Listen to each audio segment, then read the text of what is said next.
अफ़गानिस्तान में क्या चल रहा है, हम बात करेंगे उनसे जो 3 महीने वहाँ थीं और आज जो C-17 विशेष विमान वायुसेना का आया है भारत, उसमें आई हैं, खुद भारत के राजदूत उसमें हैं, टंडन साहब थे, पूरा जो डिप्लोमेटिक मिशन इंडिया का था उसके सारे डिप्लोमेट्स थे, ITBP के जवान थे और हमारी एम्बेसी बंद हो गई। हम उनसे बात करेंगे उन्होंने क्या देखा। 3 महीने थी वो अफ़गानिस्तान में, उन्होंने सब कुछ देखा है, कैसे तालिबान ने एक एक करके सारे शहर पर कब्ज़ा किया और अभी वहाँ पर क्या हालात हैं।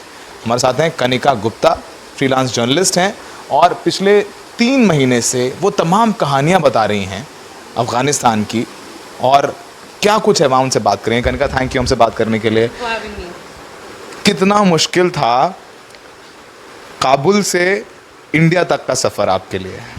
इट वॉज़ काफ़ी मतलब ऐसे इट वॉज़ आसान, मतलब कि जैसे मेरे को प्रोसेस बहुत स्मूथ था जो ट्रांजिशन का था। हमें एम्बेसी से जैसे एयरपोर्ट तक लेके गए, एयरपोर्ट से प्लेन में बिठाया, वो सब बहुत स्मूथ था। बट प्रॉब्लम थी कि वो 27-28 घंटे से मैं मतलब इस रादर 48 आवर्स जब से मैंने ये कोशिश करी है कि मुझे उस प्लेन के अंदर डाल दिया जाए और मैं वहाँ से सेफली इवैक्यूएट हो जाऊँ।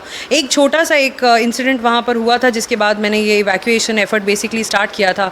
वहाँ पर मैं एक जगह पे रह रही थी और हमने घर शिफ्ट किया था कुछ दिन पहले, 15 दिन पहले हमने वहाँ घर शिफ्ट किया था और हमें कल उस परसों सुबह हमें खबर आती है, मेरे साथ एक दोस्त थी जिनका नाम मैं नहीं लूँगी, एक दोस्त थी उनको, और उनको सुबह खबर आती है कि तालिबान आपके पुराने घर में आए थे आपके बारे में पूछने के लिए। तो वहाँ जो हमें जानते थे उन्होंने उनको बोला कि वो देश छोड़ के चली गई हैं, दोनों चली गई हैं, यहाँ अब कोई नहीं रहता। तो उन्होंने एक कंप्लेन जाहिर करी कि वो लड़कियाँ बुर्का नहीं डालती थी या ठीक से अपने आप को कवर नहीं करती थी। ये बात उन्होंने हमें बताई और हम दोनों के हाथ पैर फूल गए कि मतलब हमको एक्चुअली में वो जानते हैं कि हम वहाँ एग्जिस्ट करते हैं।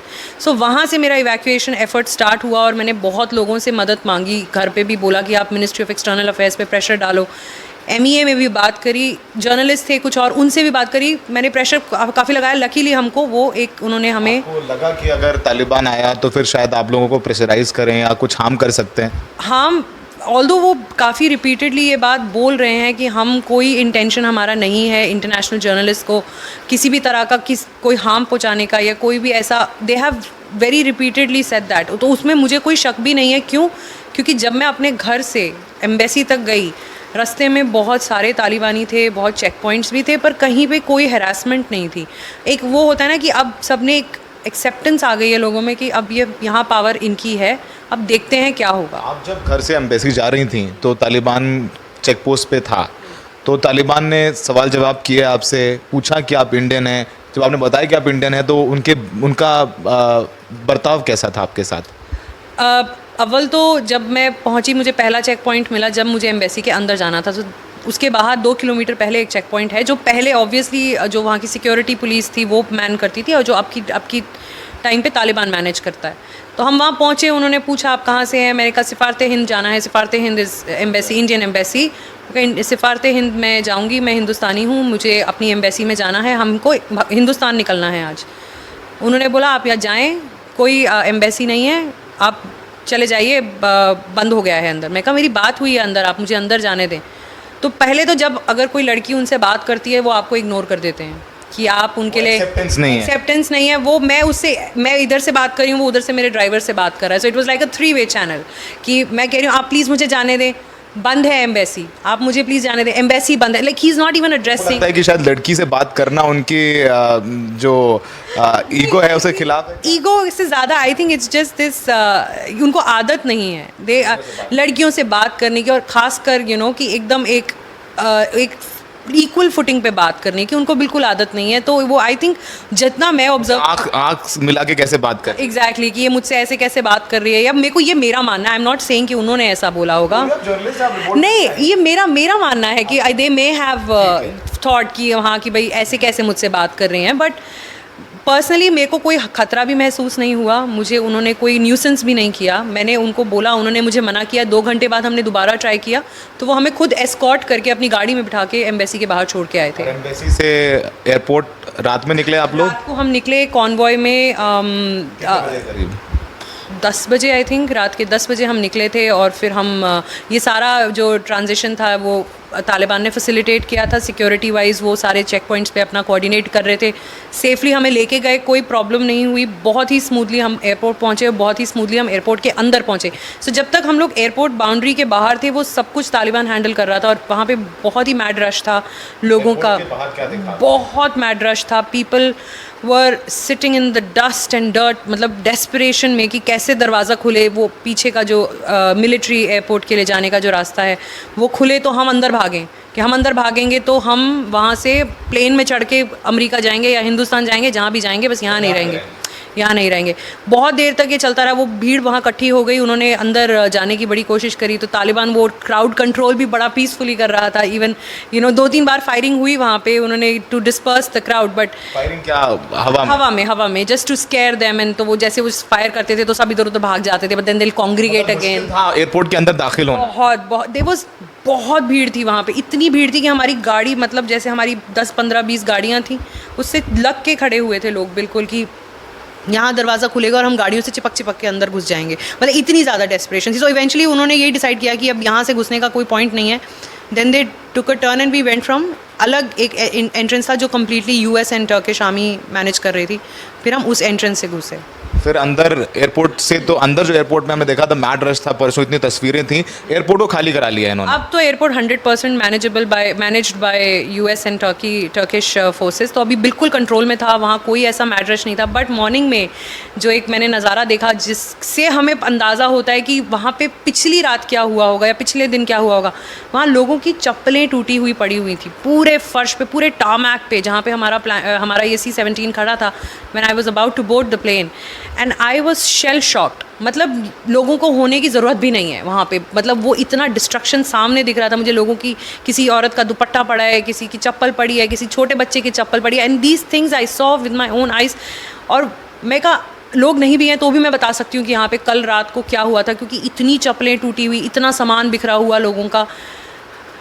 सो ये देखा मैंने सुबह सुबह। फिर आप लोग यहाँ जामनगर आए, फिर जामनगर जी, हमने सुबह प्लेन बोर्ड किया, उन्होंने हमें फिर जामनगर उतारा। वहाँ थैंकफुली इंडियन एयरफोर्स ने हमारे को बड़ी खातिरदारी करी वहाँ पे, थैंक गॉड फॉर दैट, क्योंकि मैं तो 24 घंटे से भूखी थी, तो वहाँ पे उन्होंने खाना वाना रिफ्रेशमेंट सब रखे थे, it's very comfortable, we were very grateful. ये तो रही बात, आप 3 महीने से वहाँ पर हैं, लोग अब ये कह रहे हैं एज अ जर्नलिस्ट और आप 3 महीने काम करके हैं, एक महिला के तौर पर भी, क्या तालिबान बदल गया है? तालिबान लगातार ये कह रहा है कि हम महिलाओं के खिलाफ कोई अत्याचार नहीं करेंगे, उनको काम करने देंगे। आपने क्या देखा हेरात में, कांधार में, क्या वो लोग बदले हैं? तालिबान 2.0 इज़ डिफरेंट, या फिर वो अभी शुरुआत में थोड़ा सा लेजिटिमेसी लेने के लिए ऐसा कर रहे हैं? यार ऐसा सीन है कि अभी वहाँ पे ना कुछ कह नहीं सकते, क्योंकि बहुत बहुत प्रीमेच्योर है ये, क्योंकि अभी काबुल में वो घुसे हैं, अभी उनका मेन ऑब्जेक्टिव है कि हम पीस और सिक्योरिटी यहाँ पे मेंटेन रखें। कोई वहाँ पे मैंने जैसे आपको पहले भी बताया कि ऐसे कोई किसी के साथ किसी को ट्रबल नहीं कर रहा है या ज़बरदस्ती कोई अपनी पावर भी शो नहीं कर रहा है, तो उस लिहाज से सब ठीक है। बट जब मैं कंदहार में थी और कंदहार में जंग चल रही थी जब मैं थी वहाँ पे, और बहुत ही सीरियस वहाँ पे मैं सिचुएशन में भी फंस गई थी, तो वहाँ की जो औरतें थीं उन्होंने, मतलब मैंने उनसे, हम ऐसी बात करते, क्योंकि जिस घर में मैं रह रही थी वहाँ पे देवर अबाउट 6-7 लड़कियाँ औरतें मिला के कुछ 6-7 थी, फीमेल मेंबर्स थी वहाँ पर। उनसे मैंने बात की, मैंने कहा चादरी क्यों पहनते हो, गर्मी लगती है? मैं 2 मिनट मैंने अपने सर पे डाली और मुझे ऐसा चक्कर आने लग गए, इतनी गर्मी थी, और फिर उसमें से कुछ दिख भी नहीं रहा था, वो छोटी छोटी जाली में से। मैं कही क्यों पहनते हो यार, मतलब नहीं पहनोगे तो क्या होगा? तो उसने मुझे ये बोला कि तालिबान सर पे एसिड गिरा देगा मेरे सर पे अगर मैंने ये नहीं पहना। तो दैट वाज देयर वर्जन। अब वो उस ज़माने का वर्जन है, आज से 20 साल पहले की बात है, 15 साल पहले की बात है। अब आज की डेट में, अब जिसने वो समय देखा हो उसके लिए ये विश्वास करना बहुत मुश्किल है कि वो हमें सडनली, जो मेरे को चादरी ना पहनने पे एसिड गिराता था सर पे, आज वो मुझे कह रहा है मैं तुझे राइट्स दूंगा। There is a lot of trust deficit. अभी वहाँ पर काबुल में तो कोई फाइट की नहीं है अफगान फोर्सेज ने। आप लोग 15 तारीख को काबुल में थी, आप 15 तारीख को? जी। कोई एक गोली चली अफगान फोर्सेज की तरफ? गोलियाँ तो बहुत चली हैं, गोलियाँ तो रोज़ चलती हैं वहाँ पे। अभी भी जिस दिन मैं कल रात को वहाँ पे थी तब भी चल रही थी। फायरिंग तो वहाँ बहुत नॉर्मल है, मतलब जंग हो ना हो फायरिंग होती रहती है, तो वो तो इनफैक्ट इनके आने से पहले भी होती रहती थी। बट कोई कैजुअल्टी रिपोर्ट नहीं हुई है अदर देन द फैक्ट जो एयरपोर्ट पे हुई, उसके अलावा कोई, क्योंकि बहुत ही एफर्टलेसली वो कैपिटल में घुस गए, कोई उनको रेजिस्टेंस नहीं मिला, 2 घंटे में खबर आ गई कि गनी है स्टेप डाउन।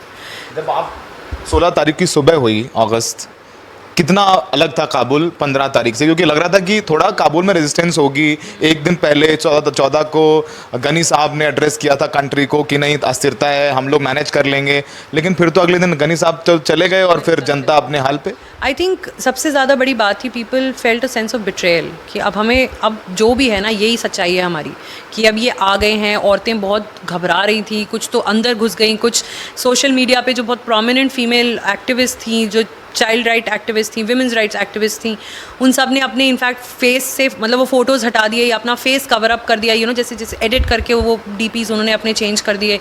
औरतें रो रही थी जब खबर ये मिली हमें, जब वहाँ पे पता चला। मैं एक औरतों की मीटिंग में, सिक्योरिटी ब्रीफिंग में थी, मैं उनका एक इंटरव्यू ले रही थी अपनी एक स्टोरी के लिए। तो जैसे ही एकदम से रेडियो के ऊपर आवाज़ आई कि तालिबान घुस गया है काबुल में, और इतनी अफरा तफरी मच गई पूरे ऑफिस के अंदर, और वहाँ वो औरतें, उन्होंने सबने, कम से कम 12-15 औरतें थी, सब ने रोना शुरू कर दिया। एंड उनके सिर्फ एक मुँह से एक चीज़ निकली, it's all over, it's all over. And it was so disheartening for me to watch, क्योंकि वो सब रो रही थी कि हम नहीं जाना चाहते, हम वापस वहाँ मेरे को ऑफिस आना है, मुझे काम करना है, मुझे पढ़ना है। And it was death of hope right in front of my eyes. And last question Kanika, as a journalist 3 महीने रहने के बाद, 3 महीने पहले का अफ़गानिस्तान और आज का अफ़गानिस्तान, तालिबान वाला अफ़गानिस्तान और गनी वाला अफ़गानिस्तान, डेमोक्रेसी वाला अफ़गानिस्तान, 3 महीने में कितना बदल गया? आपने वो 3 महीने देखे हैं, आज कितना अलग है? अगर मैं वो 3 महीने वर्सेस कल की बात अगर कंपेयर करूं, क्योंकि वो एक ही दिन मैंने देखा है जब वो तालिबान के कंट्रोल में था, there is a sea change, बहुत बड़ा डिफरेंस है इन द सेंस कि जैसे काबुल बहुत ही लाइवली सिटी है, वहाँ लोगों को बाहर घूमना अच्छा लगता है, फिरना अच्छा लगता है, वहाँ पे बड़े बड़े मॉल्स हैं, सुंदर, मतलब अच्छे अच्छे पार्लर्स, ब्यूटी पार्लर्स हैं, वहाँ पे लड़कियाँ फैशनेबल हैं। लिटरली जैसे हम दिल्ली में हैं, वहाँ के कोई विश्वास नहीं करेगा, बट काबुल की लड़कियाँ बहुत फैशनेबल हैं, बहुत इंटेलिजेंट हैं, और उनके साथ बैठ के बात करके मज़ा आता है, क्योंकि आप उनसे वो एक्सपेक्टेशन नहीं रखते हो कि मतलब ऐसा होगा। So they are very incredibly dynamic women. But अब जबकि वहाँ के सारे पार्लर्स के ऊपर पेंट कर दिया गया है, औरतें अब घर से बाहर नहीं निकलती हैं, जैसे पहले बाहर सड़कों पे फिर भी फिरती हुई दिख जाती थी कि कोई इधर जा रहा है, कोई उधर नहीं दिखी मुझे। एटलीस्ट वो 1-1.5 दिन जो मैं बाहर थोड़ा बहुत निकली, मैंने थोड़ा सर्वे किया अपने नेबरहुड का, कोई औरत बाहर नहीं थी, सड़कें बिल्कुल डेड थी, बिजनेसेस बिल्कुल बंद थे, लोग अपने घरों के अंदर थे, लोगों के अंदर एक, अब वो होती है ना, वो फीलिंग आ गई है कि अब ठीक है यार, एक बिल्कुल रिलक्टेंट रेजिग्नेशन। ना अमेरिका ना गनी, बस तालिबान है उनको, बस लग रहा है ना हिंदुस्तान से उनको इतनी एक्सपेक्टेशन थी। इट्स वेरी हर्टफुल वाइब, क्योंकि मेरे को इतना उन्होंने प्यार दिया और इतना मेरे को प्रोटेक्ट किया, क्योंकि मैं एक हिंदुस्तानी थी। बट जब हिंदुस्तान की बारी आई स्टेप अप करने के लिए, आई डोंट नो, मतलब वो बिट्रेड फील करते हैं कि इंडिया ने वो स्टांस हमारे लिए वो स्टैंड नहीं लिया जो हम एक एक्सपेक्टेशन। पाकिस्तान के लिए नफरत है उनके? यस, यूनानिमसली, मतलब वो तो अगर आप 10 बंदों से भी पूछेंगे तो एक कॉमन आंसर है। इंडिया में आपको शायद 3-4 अलग अलग जवाब मिल जाएं, बट वहाँ पे 10 के 10 कॉमन। पाकिस्तान को नफ़रत, हिंदुस्तान दोस्त, बस it's the standard statement. Are you feeling now you are back in your home with your family members? कैसा लग रहा है आपको? I will be very honest कि मुझे अभी वो हो रहा है ना, फियर ऑफ मिसिंग आउट। मुझे ऐसा लग रहा है कि नहीं, मुझे रुकना चाहिए था वहाँ, और मुझे देखना चाहिए था कि अभी ट्रांजिशन के बाद क्या होगा वहाँ पे। मैं अब मेंटली अभी भी काबुल में हूँ, मैं अभी भी सोच रही हूँ, मैं न्यूज़ पढ़ रही हूँ, मैं लोगों से बात कर रही हूँ, मेरे को सबको खैर खबर दे रही हूँ कि मैं घर पे आ गई हूँ, और वहाँ की खबर ले रही हूँ। I am mentally not even in my home right now. मैं अभी तक काबुल में ही हूँ, और फिज़िकली यहाँ हूँ, बट दिमाग मेरा अभी भी काबुल में है। जर्नलिस्ट है, और हर रिपोर्टर, उसके दिमाग में यही बात है कि जो उसका बीट है, उसका स्टोरी है, वो बहुत ज़रूरी है। लेकिन फ़िलहाल दूसरे सिक्योरिटी कंसर्न्स थे। कनिका यहाँ वापस आ गई, उन्होंने बताया हमें कि वो कैसे पहुँची, और एयरपोर्ट में कितने हज़ार अफ़गानी अब भी कोशिश कर रहे हैं कि वो अंदर एयरपोर्ट के पहुँच जाएं और अफ़गानिस्तान, तालिबान का अफ़गानिस्तान छोड़ दें, जहाँ पर जो 20 साल पहले उन्होंने देखा, उनको वो सब ना सहना पड़े। महिलाएं चाहती हैं कि वो पढ़ाई करें, दफ्तरों में काम करें, पार्लर जाएं, खुलेआम घूमें, पर्दा ना हो। लेकिन अब देखना होगा कि तालिबान कितना बदला है। कनिका फ़िलहाल भारत में है, सिक्योर हैं, और फिर ये इनके दिमाग में चल रहा है कि हालात सुधरें और वो वापस जाएं और वहाँ जाके रिपोर्टिंग करें। ज़ेवियर थॉमस के साथ सौरभ शुक्ला, NDTV इंडिया।